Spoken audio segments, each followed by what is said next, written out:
तो दोस्तों आप में से बहुत लोगों ने बिटकॉइन के बारे में ज़रूर सुना होगा और सब लोगों के मन में ये डाउट है कि इसके प्राइस इतने ज़्यादा क्यों बढ़ रहे हैं और बहुत लोगों को लगता है कि ये स्कैम है।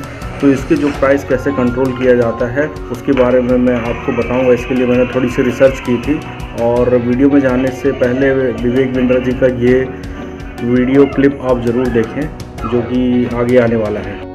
जो 30% से ज्यादा ऊपर या नीचे जाती है एक ही दिन के अंदर, इसका मतलब बहुत ही अनसेफ इन्वेस्टमेंट है। आप अंदाज तो आप यहाँ पर देख सकते हैं दोस्तों, मैंने बिटकॉइन में इन्वेस्ट किया हुआ था। लास्ट 1 डे का आप देखेंगे, पिछले दिन इसमें 4.94 का इंक्रीमेंट आया था और लास्ट 1 वीक में इसका जो इंक्रीमेंट था 11.25% था और लास्ट 1 मंथ का जो इंक्रीमेंट है 16.99%। तो जैसे कि मिस्टर विवेक बिंद्रा जी ने कहा है, इसमें 30% अप एंड डाउन आ रहा है। तो एक मंथ में इसमें टोटल एवरेज जो इंक्रीमेंट है 16.99 का है। तो 30% अप डाउन की तो बात होती ही नहीं है इसमें। और एक साल का इंक्रीमेंट देखेंगे तो 836.52% है।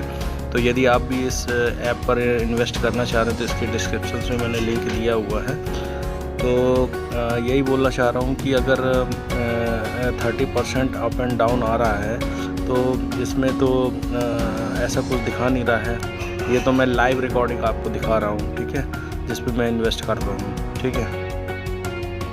चाल है, कम क्या है, ब्लाइंड चाल। आपको कुछ दिख नहीं रहा आगे क्या होने वाला है, लेकिन एक पान वाला, एक सिगरेट वाला, तो यहाँ पर ये बोल रहे हैं ये एक चाल है, मगर मैं आज आपको बताऊंगा कि इसके प्राइस कैसे कंट्रोल किए जाते हैं। लोगों को बिटकॉइन के प्राइस के बारे में मिसकंसेप्शंस ये है कि इसके जो प्राइस हैं, इसकी जो अथॉरिटी है उसके द्वारा तय किए जाते हैं, इसका कोई मालिक नहीं है। अब मैं बताऊं कि इसके प्राइस जो होते हैं कैसे तय किए जाते हैं। तो चलिए देखते हैं इसके प्राइस कैसे तय होते हैं।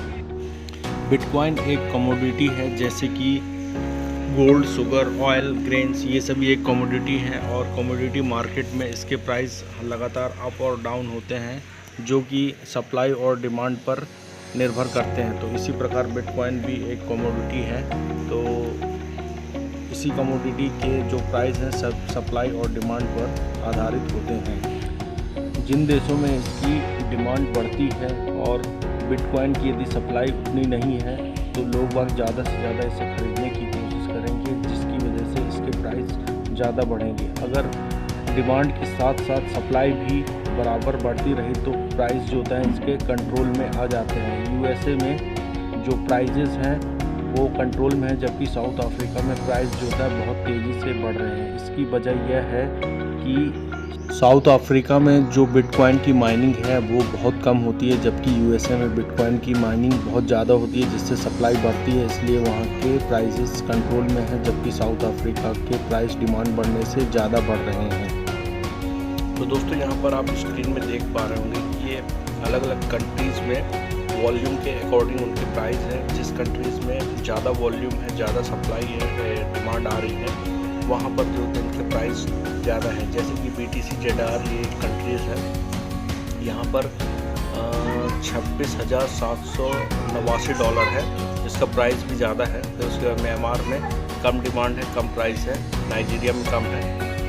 तो दोस्तों यहाँ पर ये जो वेबसाइट है tradingview.com, और यहाँ पर बिटकॉइन से रिलेटेड और भी दूसरी जो ट्रेडिंग्स होती है उससे रिलेटेड डाटा दिए जाते हैं। तो इसमें देख सकते हैं अलग अलग एक्सचेंज हैं। एक्सचेंज का मतलब होता है जिस प्लेटफॉर्म पर आप बिटकॉइन की या किसी भी प्रकार की क्रिप्टो करेंसी की ट्रेडिंग कर सकते हैं। तो यहाँ पर चेंजेस है, फिर उसके बाद बिगली है, यहाँ बिगली परफॉर्मेंस, मंथली परफॉर्मेंस भी दिया है। तो ये जो एक्सचेंज है, तो एक्सचेंज अलग अलग एक्सचेंज पर अलग अलग लोग रजिस्टर करते हैं और जिस एक्सचेंज पर ज़्यादा ट्रेडिंग होती है वहाँ पर प्राइस जो होते हैं वेरिएशन होता है। तो प्राइस जो होता है सप्लाई और डिमांड पर डिपेंड करता है और सप्लाई और डिमांड जो है किस एक्सचेंज पर कितनी होती है उसके अकॉर्डिंग वहाँ पर प्राइस हाई और लो होते हैं। अब जैसे मैं बात करता हूँ, ये बायबिट एक्सचेंज है, तो इसमें जो परसेंटेज ऑफ चेंजेस आए हैं 1.53% चेंज आए हैं और यहाँ वीकली जो परफॉर्मेंस था 11% था।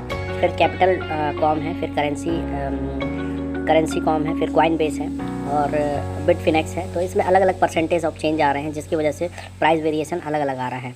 तो लोग बाग इस बात को लेके बिल्कुल भी कंफ्यूज ना हो कि बिटकॉइन का प्राइस अलग अलग क्यों है, क्योंकि इसे कोई गवर्नमेंट कंट्रोल नहीं कर रही है, इसलिए पूरे इंटरनेशनल मार्केट में इसका एक फ़िक्स प्राइस नहीं है। अभी फ़िलहाल इसे एक्सचेंज के द्वारा और इन एक्सचेंज को जो मान्यता जो है मान्यता और रजिस्ट्रेशन जो है बिटकॉइन की जो ऑर्गेनाइजेशंस है उसके द्वारा मिलती है।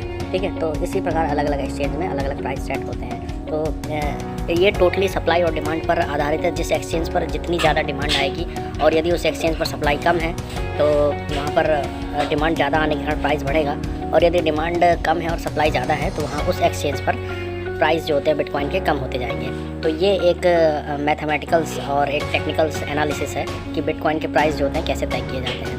तो बहुत लोग बोलते हैं कि ये एक अनसिक्योर है, बिल्कुल भी अनसिक्योर नहीं है, ये एक सेफ़ है और ब्लॉकचेन टेक्नोलॉजी बहुत पर आधारित है। और लोगों ने बताया है कि इसको हैक किया जा सकता है, तो इसमें हाँ हैकिंग हुई है, हैकिंग तो हो सकती है, बहुत सारी चीज़ों में हैकिंग हो जाती है, गवर्नमेंट की वेबसाइट्स में भी हैकिंग हो जाती है। और बीच में एक न्यूज़ आई थी कि इसके काफ़ी सारे बिटकॉइंस जो होते हैं चले गए, गुम गए, पता नहीं चल रहा है, तो लोगों का इन्वेस्टमेंट नहीं, बिल्कुल ऐसा नहीं है। मैंने उस पर भी रिसर्च की है, उसमें जो बिटकॉइन लॉस हुए हैं वो बिटकॉइन उन लोगों के थे जो लोग डेड हो गए हैं, ये उन लोगों के बिटकॉइन थे। तो ठीक है दोस्तों, इसमें इन्वेस्टमेंट कर सकते हैं आप। और इन्वेस्टमेंट करने के लिए इंडिया में इन्वेस्टमेंट करने के लिए 2-3 कंपनी CoinDCX और कुबेर कुबेर ये सब कंपनियाँ, इसका लिंक डिस्क्रिप्शन में दे रहा हूँ, इस पर आप इन्वेस्ट कर सकते हैं। तो धन्यवाद दोस्तों, मिलता हूँ अगले वीडियो में। सब्सक्राइब जरूर करना, क्योंकि मैं क्रिप्टो करेंसी पर लगातार अपडेट लाता रहता हूँ। क्रिप्टो करेंसी पर अपडेट मतलब कि इंडिया में ये लीगल है कि नहीं। अभी मैंने एक वीडियो बनाया था जिसका लिंक मैं दे रहा हूँ ऊपर टैब में, तो वहाँ पर आप देख सकते हैं कि इंडिया ने इसे 2018 में बैन कर दिया था, लेकिन सुप्रीम कोर्ट ने 2020 में एक ऑर्डर निकाल के क्रिप्टो करेंसी पर इन्वेस्ट कर सकते हैं, इसके लिए एक सर्कुलर जारी कर दिया है। तो उसकी वीडियो पूरा देख लेना दोस्तों। और अभी राज्यसभा में इस पर बहस छिड़ी हुई है, इसके लिए जल्दी ही एक बिल आने वाला है, और इंडिया में एक खुद की एक क्रिप्टो करेंसीज जो होता है लॉन्च होने वाली। तो जैसे ही इसकी कोई न्यूज़ आती है मैं आपको अपडेट देता रहूँगा।